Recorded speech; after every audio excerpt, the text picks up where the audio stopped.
Sabihin mo sa katabi mo, bagong umaga, bagong buwan. Magbago na tayo. Amen. Alam ko na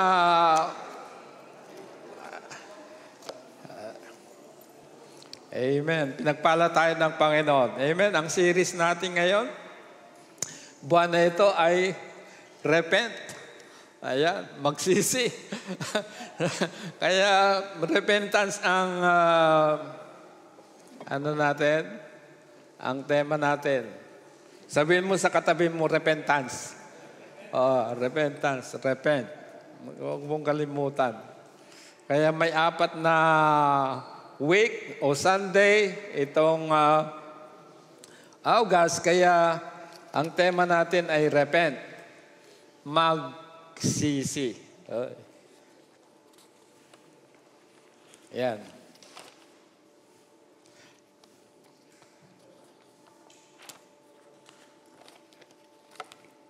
Yan. Sabi niya, the blessing of repentance. Ito yung title natin ngayon. The blessing of repentance. Sino ang may gusto ng blessing? Kunti lang. Sino ang may gusto ng blessing? Pero sino ang gusto ng repentance? Ay, 2 lang ang repentance. Pag gusto natin ng blessing, mas malakas ang repentance. Di ba? Yeah. Walang nag-amen.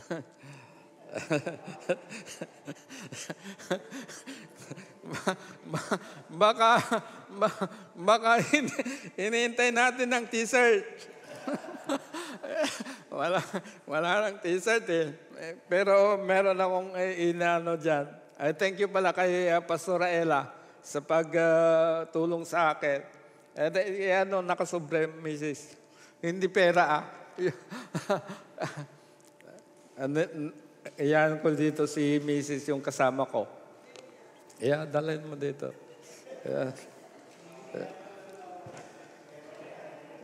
May keychain dito, pero limited. Pero kung kulang, bibigyan kayo. Ang nakasulat, keychain, no? Ito yung, yung pinaghirapan ni Sister, ni Pastora Ella. Ayan. Kaya nga, thank you, Pastor Ella, sa and then, productive na ngayon.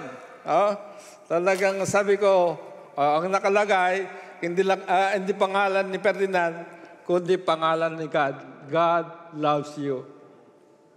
Pwede nating ibigay sa mga tao, o kayo, mga kapatid, kung gusto nyo, kukuha kayo. Sige, i-ano mo na, Mrs. Bakit ka i-ano mo kung kulang? Ito lang limited pero kung kulang, i-ano niya, kulang Brad, sabi niya. Bago ka bago ka magbigay, sige, ayan, sige. Kung may Bible kayo, mga kapatid, Matthew 4:7. Ito yung ano natin. Kung kulang, ilista niyo lang yung pangalan niyo and then kulang, wala ako Brad. Matthew 4:17. Matthew 4:17. Ito yung pag-uusapan natin. Sabi niya dito, nandyan na kayo? Sige, basahin natin. 4:17. Anong ang sabi niya dito? From that time, sabay-sabay tayo, mas maganda. Mas maganda na. 1, 2, 3.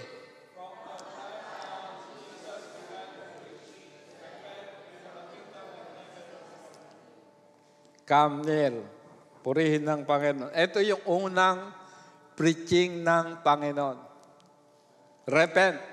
Kauna-una ang preaching. Kaya kung mag-preach tayo, ang kauna-unang preaching natin, repent. Kung walang repentance, wala tayo ngayon dito. Di ba? Kaya, ayan. Sabi niya dito, only those who have ceased trying to cover up their sin with self-righteousness and deceit can experience the deep and lasting chance that comes only through repentance. Ano ang ibig sabihin ng repentance? Ito, kinuha ko kay Mr. Google. Sabi niya dito, feel or express sincere regret or remorse about one's wrongdoing or sin. Yan daw ang meaning ng repentance. Ay, mga kapatid, eto. May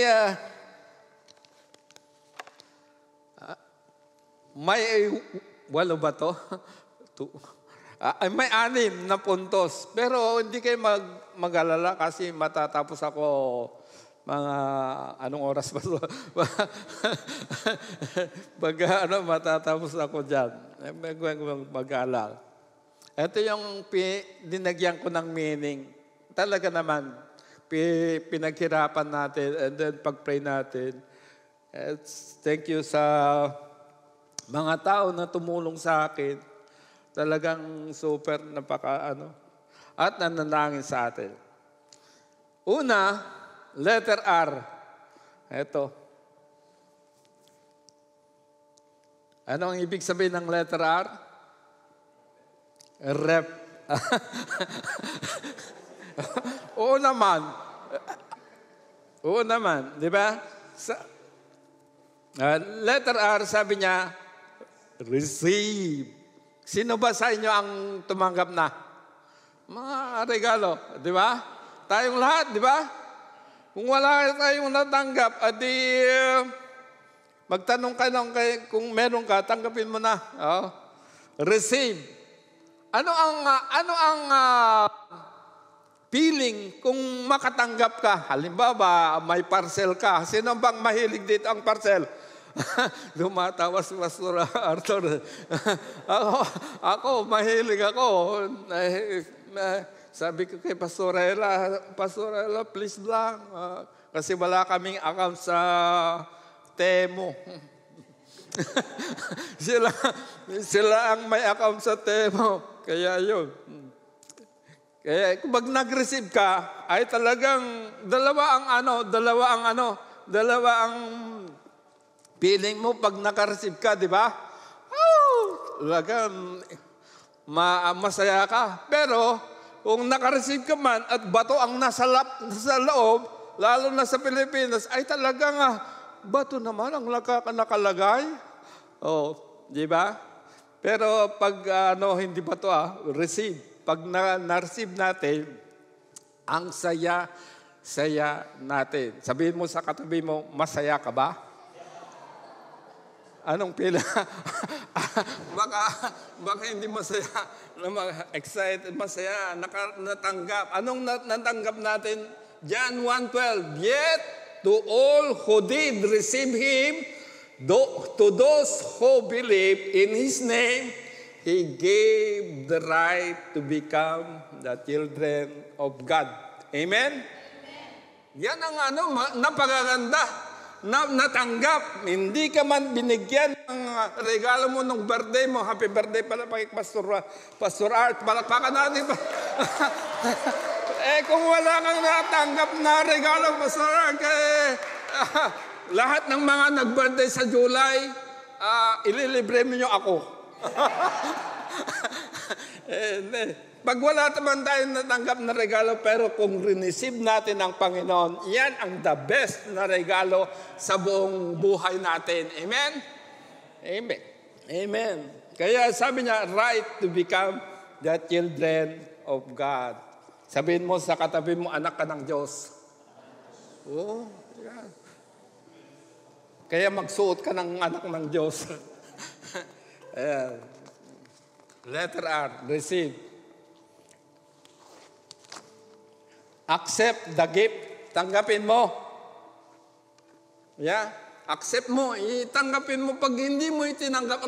Ang sabi niya dito, accept the gift. First, Acts chapter 2 verse 38. Ito yung teaching ni Peter. Anong sabi niya? Sabay-sabay tayong magbasa. Sabi niya, 1, 2, 3.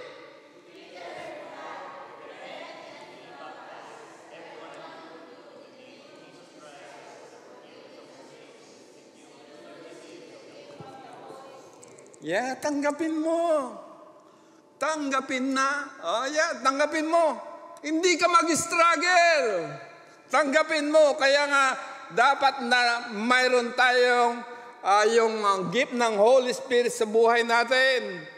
Tanggapin mo. Huwag ka nang mag-struggle. Yung salvation ay libre yan, walang bayad. Tanggapin mo na lang. Pag binigay ka ng parcel, di ba? Anong feeling mo? Ay, ayaw ko yan, hindi ko pangalan yan. Tanggapin mo na lang. Saka na lang yung pagbalik. Pag binalik, ay, meron akong kilala, nagastos na yung pera. 1,000 naman. Gastos ng gastos. Pag ng government, ay pinabalik. $8,000. Pero ito, walang bawian. Amen? Amen. Walang bawian itong sinabi ng Panginoon. Kaya walang bawian. Hindi katulad ng dyan na may bawihan. Pero dito, walang bawian. Receive. Rich welcome. Rich welcome. Yung ano ba yung rich welcome? Nag-search ako sa Tagalog, masigabong palakpak. Ayan. Paano masigabong palakpak? Parang ganon. Nire-research ko, ay yung tao na prime minister o president o malaking tao, hindi katulad ko na malaki, yung talaga masigabong palakpak. Di ba? Rich welcome. Halimbawa, welcome. Ay, sino ba? Si Pastor Arthur. Mas sigabong palakpak naman kayo dyan. Kaya pag nagpupuri tayo sa King of Kings, nandito ang King of Kings. Ano ang clip na? Hindi ganoon. Talagang pumalakpak tayo. Amen. Rich welcome. Alam nyo ba, ang isang kaluluwa ay katumbas ng walang katumbas. Priceless kayo mga kabay. Ay katumbas ng walang katumbas. Ibig sabihin na talagang mahalaga kayo. Rich welcome. Kaya huwag kang magmukmuk sa suli. Diyan, sa may sa sulok. Talagang mo sa sarili mo, rich welcome. Kaya yung mga bakit kayo nagsisikin tayo? Rich welcome yun, di ba? Amen. Bakit tayo nagsasalita sa mga tao? Rich welcome. Subukan yung pumunta sa party, pero hindi kayo invite nyo ako. Pero kung walang nag-shake hand sa'yo o walang nag-welcome sa'yo, anong feeling mo? Anong feeling mo, Phil? Hindi ka welcome. Ano kaya, hindi ako bilong dito. Unti-unting umatras ka na. Mag-exit ka na, pumunta ka na doon sa isang door at umalis ka na. Kasi hindi ka welcome. Pero ang pamilya ng Panginoon ay rinisip tayo. Rich welcome. Purihin ng Panginoon. Amen? Amen. Letter E. Para hindi tayo matagal. Letter E na tayo. Ayan. Encounter. Sino ba sa inyo ang nag-encounter na dito? Di ba nag-encounter na tayo? Ang sarap ng feeling. Ano ba ang encounter? Yun ba ay yung ba ang ginagawa ng God is able? Oo naman. Maganda naman yan. Pero alam nyo mga kapatid, encounter, ibig sabihin, pag na-meet mo ang Panginoon. Pag na-encounter mo, ano ang Ilocano ang Tagalog ng encounter? Brother Ramsey? Na-encuentro. Hindi ko alam. Na-encounter mo. Nag-meet na kayo. Taga-English yun. Nakausap mo siya. Iba yung nakausap. Nakapiling mo siya. Amen? Nakasama mo siya. Sa camping nga. Palakpakan natin yung mga tayo nagkakamping. Diba? Na-encounter nila ang Panginoon. Hindi lang Pilipino ang lahi nila, may ibang lahi, di ba? Na-encounter nila ang Panginoon. Katulad ni Pablo dito. Sino si Paul? Si Paul ay walang nakapangalan dito ng Paul. Si Paul. Ano ang mababasa natin sa Acts 9:15? Sabi niya, ready? 1, 2, 3.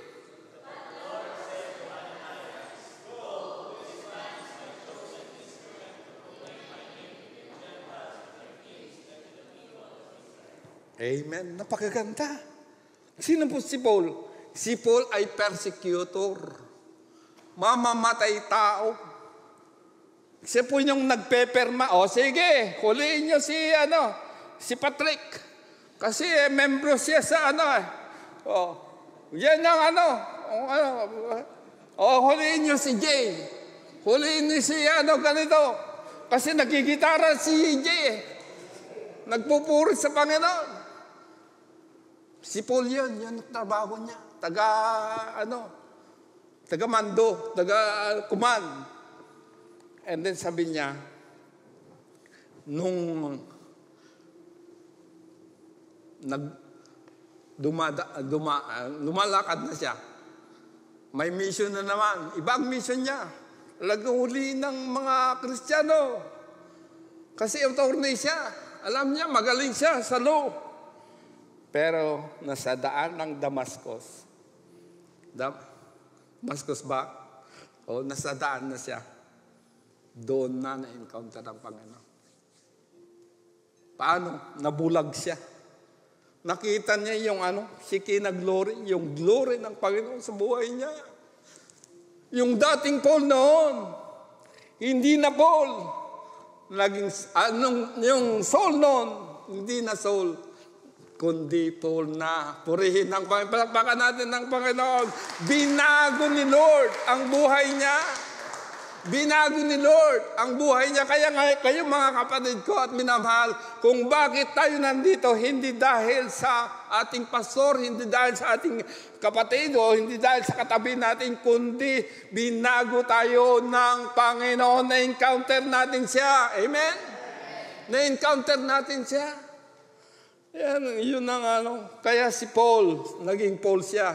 Kaya nga sabi niya dito, napagaganda, pinili ni Lord. But the Lord said to Ananias, "Go, this man is my chosen instrument to proclaim my name, Jesus' name, to the Gentiles and their kings and to the people of Israel." Kaya huwag tayong mahiya. Kristiyano ka ba? Oh, sige, Kristiyano ako. Hindi tayo mahiya. Bakit? Pinili tayo ng Panginoon. Sabi niya dito, letter P, letter P, sabi niya dito, anong letter P? Yun, price. Yung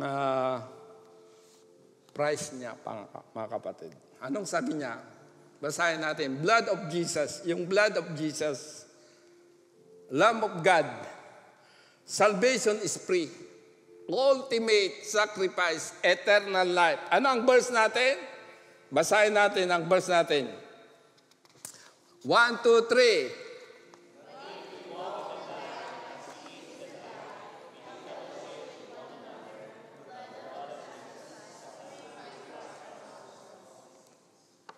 Ayan. Nabasa natin mga kapatid. Blood of Christ. Ito yung but if we walk in the light as He is in the light, we have fellowship with one another. And the blood of Jesus, His Son, purify us from all sin. Next verse. Napagaganda ito. 1, 2, 3.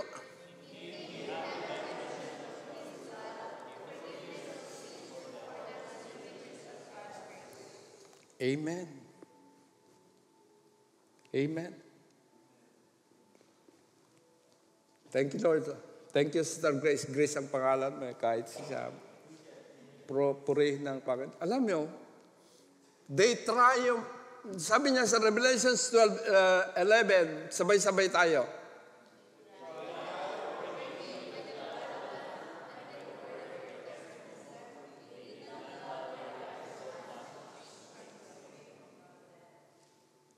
Amen.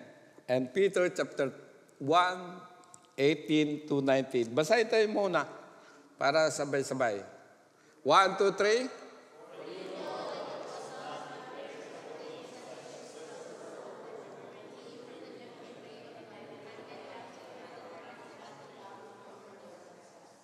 Amen. Sabay-sabay tayo. 19. Ito na yung last.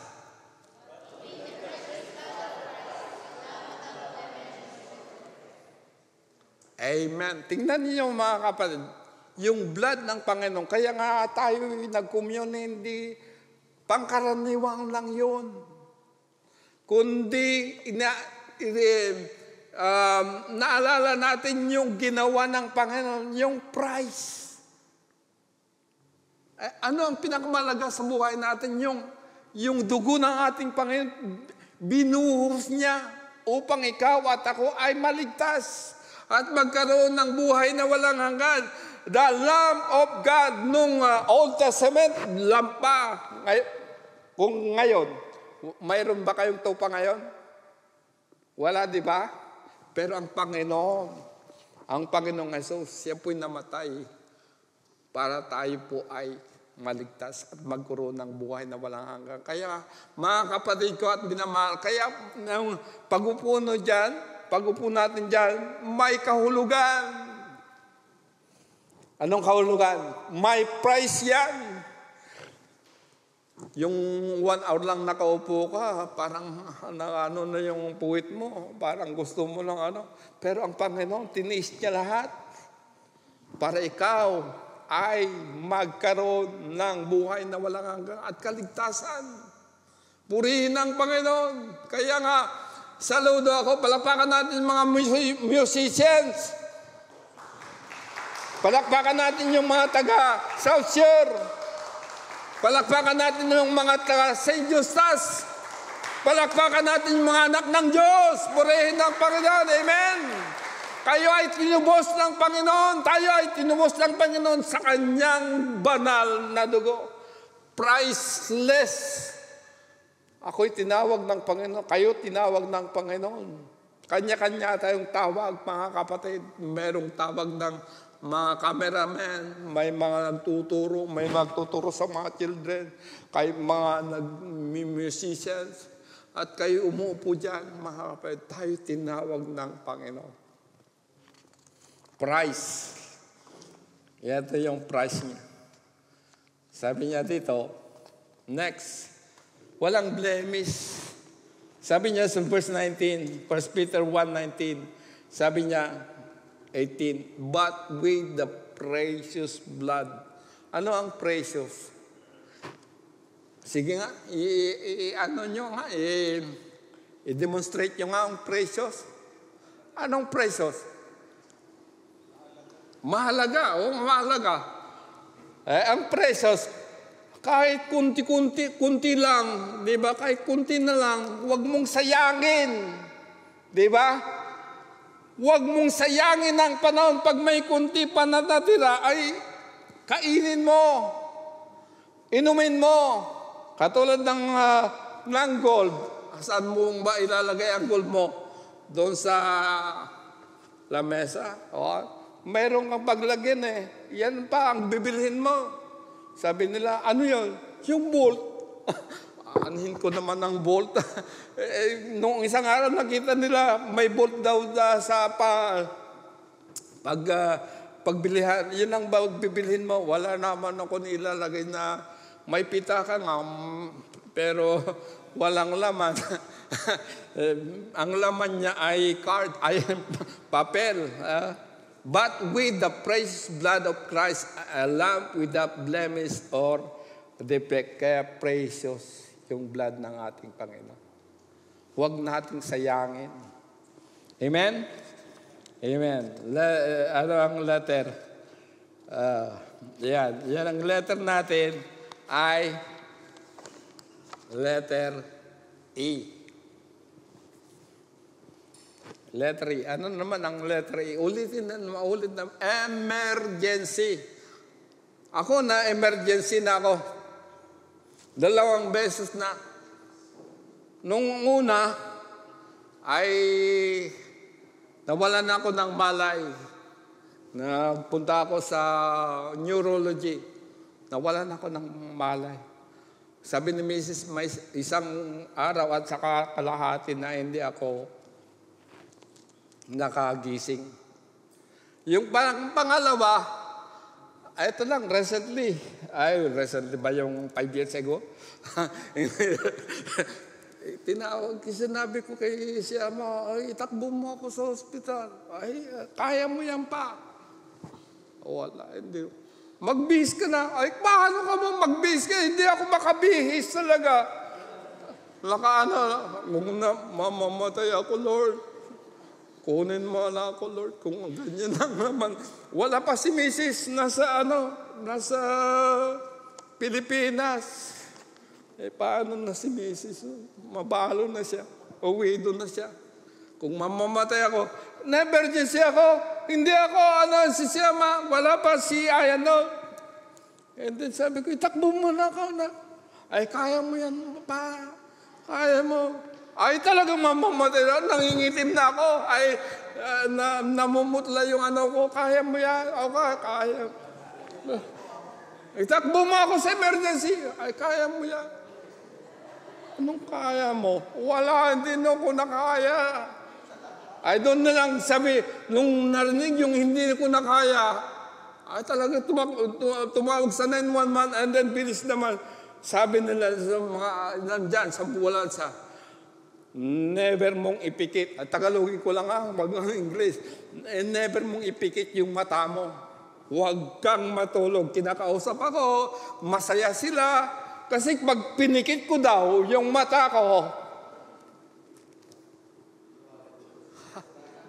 dire-diretso na yan. Wala nang gising. Kaya nga mabuti nagising kayo.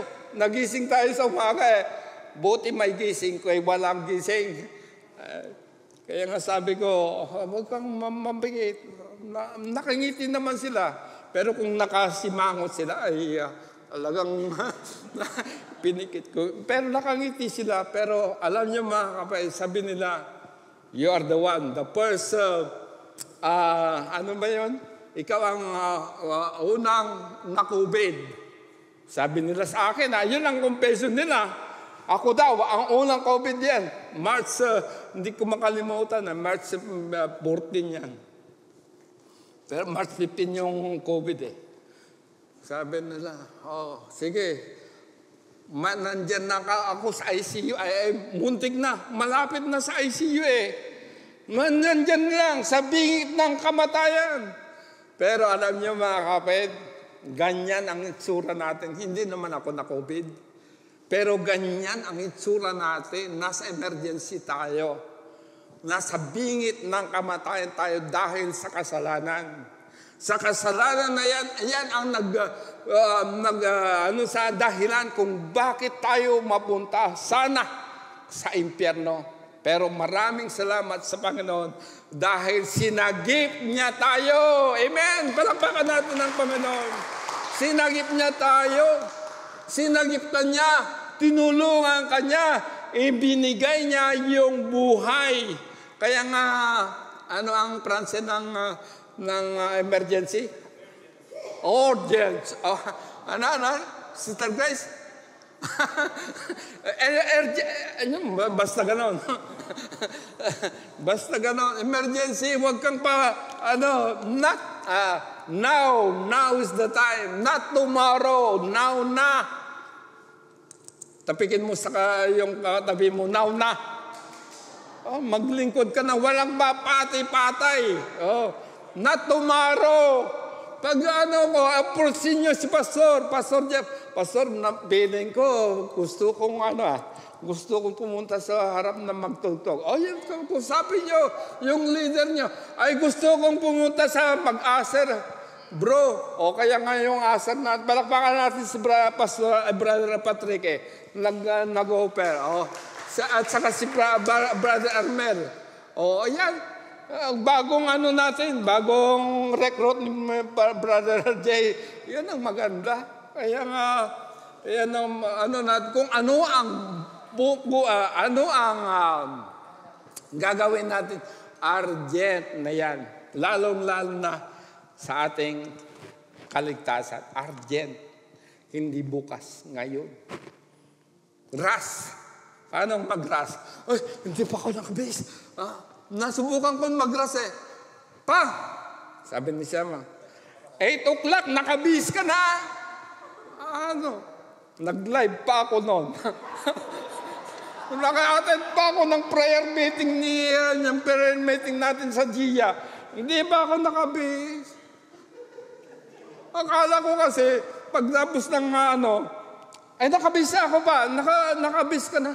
Wala pa akong sapatos. Yung sapatos, binitbit ko na. Sige. Doon na lang ako sa buti nakaligo ako, pero hindi ako nakasapatos eh. Yan ang emergency. Pag buhay kasi, huwag na, Lord, mamaya na, ras yan. Ras. Hindi kalawang, ras. Urgent. Yan ang natin. Kailangan natin na Yan. Next, para matapos na tayo. Letter N. Needs. Ito. Anong kailangan natin? Pera ba? O, sige, bigyan kayo. Pero pag nagkaroon ako. Pero ngayon, needs. Anong needs natin? Ang wants natin kung minsan maraming dalawa lang paa mo, pero marami kang guilty ako dyan. Pero salamat naman sa Panginoon dahil nakikita ko, hindi naman ako bumibili. Bumibili ako, pero chip. Pero brand. Maraming salamat sa mga tao na nagbigay, di ba? Ano ang ibig sabihin? Needs. Anong needs natin? Ang needs natin hindi pera, hindi kayamanan. Pero kung may pera kayo, bigyan niyo ako para mag-mission tayo o mag-open tayo sa Calgary, mag-open tayo sa South Shore o na-open na. Di ba? Pag may pera, di ba? Ito. Mas maraming bilhin ni Estrella na kitchen, pamigay natin sa mga tao, di ba? Ganyan, napagaganda. Anong ibig sabihin yan? Needs. Anong kailangan ng tao? People needs the Lord. Di ba? Ang tao ay kailangan nila ang Panginoon. Kailangan nila, needs. Tao, yung tao, Jesus is the way, the truth, and the life. Basahin natin, 1, 2, 3, go!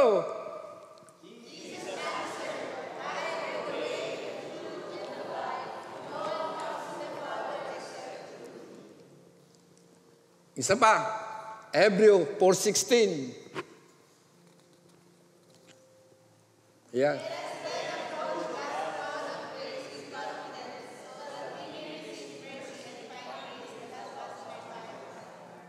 Amen. Tingnan niyo mga kapatid. Ito ang pagkakanta. Siya lamang ang way, hindi si ganito, hindi ganyan, hindi kayamanan, pero ang Panginoon, siya po lang ang way para tayo po ay mapunta sa langit. Wala nang iba. Ito yung kaya kailangan ng tao ng Panginoon. People needs the Lord. Kailangan nila. And then, kailangan natin, Jesus is the only way of salvation. Sabi ng Panginoon na, siya po yung way. I am the way, the truth, and the life. No one comes to my Father except through me. Purihin ng Panginoon. Ito, yung last. Para time. Ano ba yung natin? Kailangan ng yung time natin. Ito yung time na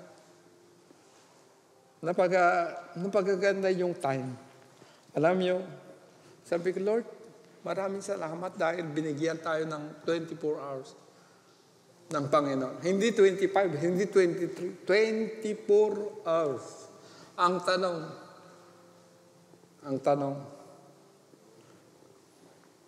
ano ang oras na inilaan mo sa Panginoon? O kukunin mo pa yung oras. Sabi ng Panginoon, time of salvation, panahon na upang tayo po ay maligtas. Time to repent. Tayo po ay magsisi. Kung tayo po ay gumagawa ng hindi maganda sa buhay, sa harap ng Panginoon, time to repent. And then time is running out. Sabi niya dito, time is running out. Ibig sabihin mga kapatid, yung oras natin, hindi bukas, sabi ko nga, yung oras natin, sabi quick, rush, or ASAP. Ano ang ibig sabihin ng ASAP? Ang ASAP ay soon as possible. As soon as possible. As soon as possible. Hindi mo bukas, ASAP. Time to surrender your life to Jesus. Panahon na upang isurrender natin ang buhay natin sa Panginoon. Sabi niya sa Acts chapter 4 verse 12, sabi niya dito, salvation is found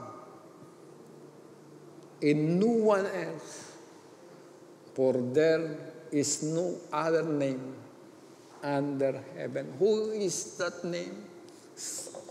Jesus, given to mankind by which we must be saved. Kaya huwag nating ikahiya na isuot, ipahayag ang pangalan ng ating Panginoon. Purihin ang Panginoon. Palapakan natin ang Panginoon. Amen. Kaya yung pangalan ng Panginoon, huwag nating ikaya. Yung pag-upo nyo dyan, huwag nyo ikahiya. May magtanong sa inyo, saan ka pupunta? Isabihin mo, punta ako sa church. Gusto kong magpuri sa Panginoon. Kasi pinatawad niya ang kasalanan ko at tinubos niya ako ng aking mga kasalanan. Purihin ng Panginoon. Amen. Sabi niya dito, He has been said today, if you hear His voice, do not harden your hearts as you did the rebellion. Huwag mong patigasin yung puso mo. Bigay mo sa Panginoon. Palambutin mo yung puso mo. Paano palambutin? Kung pwede, umiyak ka sa Panginoon. Kung pwede, Lord, ito yung buhay ko, Lord. Hindi ako papalag. Sumunod ako sa iyo, Panginoon. Huwag kang magmatigas. Sabihin mo sa Lord, maghambul ako sa iyo, Panginoon. Kung yung tao nakikita mo, kahit anuman ang posisyon, mataas man ang posisyon na ibinigay ng tao sa iyo, pero alam niyo mga kapatid, nakikita mo yung tao na humble siya. Kung ano man ang gagawin niya, hindi importante yung title. Ang importante, si Jesus. Siya po ang may tatas sa buhay natin. Siya po ang may tatas. Kaya mga kapatid ko at minamahal, at yung panahon, repentance is the most powerful message on earth. Ito yung most powerful on earth. The first message of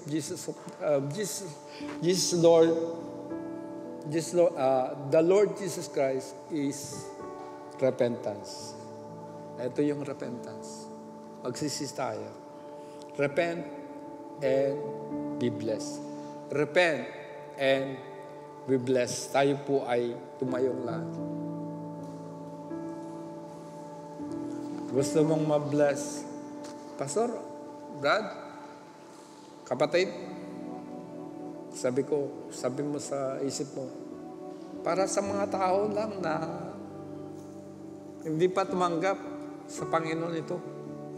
Pero alam mo mga kapatid, ang pagtayo mo dyan, mahalaga sa harap ng Panginoon. Bakit tayo nandito? Dahil tinubos tayo ng Panginoon. Kung bakit tayo nagpupuri sa Panginoon? Dahil sa banal niyang dugo. Repent. Kung meron man tayo bagay na hindi nagawa ngayon, panahon na upang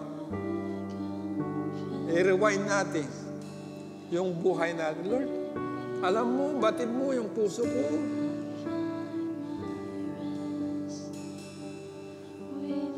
Kung hindi umaalam ng puso ko, Panginoon, pag-alabin mo, Panginoon. Ginagawa ko ito para sa iyo, Panginoon, hindi para sa tao. Yes, itaas natin ang kamay natin sa Panginoon, Lord. I-surrender natin sa Kanya, Lord. Magsisika ako, Panginoon. Yung nakalipas na araw, Lord, hindi ako gaano masigla. Lord, magsisi ako, Panginoon, dahil yung desire ko lang, yung gusto ko lang ma-achieve. Pero ngayon, Panginoon, baguhin mo yung puso ko, baguhin mo yung buhay ko. Baguhin mo ako, Panginoon, katulad ng dati Nung na-encounter kita, Panginoon, nung nakilala ka, Panginoon, yung alat ng pagmamahal ko, Panginoon, yung first na na-meet kita, Panginoon. Yan ang ilagay mo sa puso namin, Panginoon. Yes. Yes. Yes. Lahat tayo, awitin natin ang awit na yan. Yes, yes, I need you, Lord. Yes, awitin. Yes, thank you, Lord. You're the one that guides my heart.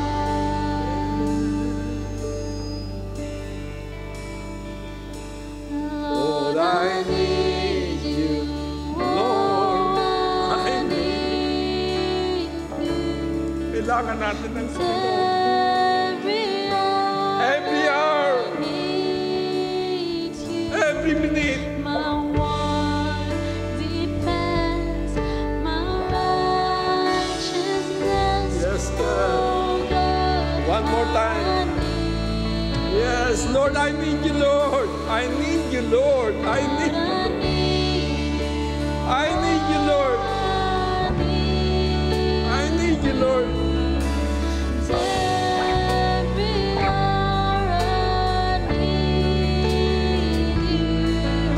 My one defense, my righteousness. Oh God, how I need you. I need you. One more time, for the last time. Alam ko na, mangungusap ni Lord sa puso niyo. Ano ba ang mensahe ni Lord sa puso niyo ngayon? Ano ba ang gusto ng Panginoon ipagawa sa iyo? Gawin mo ngayon, mga kapatid. Sige, manalangin tayo, Lord. Nakataas ng aming kamay.